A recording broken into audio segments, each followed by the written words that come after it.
శ్రీకాకుళం నగరంలోని శాంతినికేతన్ జూనియర్ కళాశాలలో పూర్వ విద్యార్థుల ఆత్మీయ సమ్మేళనం ఆదివారం ఉత్సాహంగా జరిగింది. 2011-2013 విద్యా సంవత్సర ఇంటర్మీడియట్ విద్యార్థులు శాంతినికేతన్ జూనియర్ కళాశాలలో శనివారం ఆత్మీయ కలయిక వేడుక నిర్వహించుకున్నారు.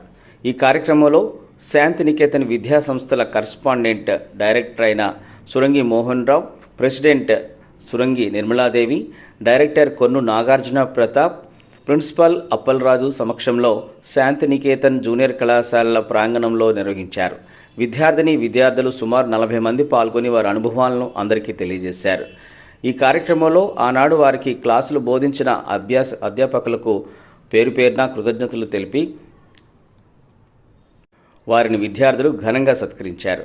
విద్యార్థులను ఉద్దేశించి సురంగి మోహన్ రావు మాట్లాడుతూ క్రమశిక్షణతో కూడిన విద్యను బోధించడం కళాశాల యొక్క ప్రధాన కర్తవ్యమని తెలిపారు. అందరూ ఉన్నత స్థానాలు పొంది విద్యను బోధించిన అధ్యాపకులను, కళాశాలను, తల్లిదండ్రులను మరవకూడదని సిసిసి డిడిడి విధానంను కలిగి ఉండాలని తెలిపారు. డైరెక్టర్ కొన్ను నాగార్జున ప్రతాప్ మాట్లాడుతూ విద్యార్థులు చదువుకున్న కళాశాలను మరవకుండా అదే కళాశాలలో ఆత్మీయ కలయికను ఏర్పాటు చేసుకోవడం తమకు బాగా నచ్చిన విషయమని, అందరూ మంచి స్థితిలో ఉండాలని, మంచి పొజిషన్లో ఉండాలని కోరారు. ఈ కార్యక్రమంలో ప్రిన్సిపల్ ఎన్ అప్పలరాజు, శాంసు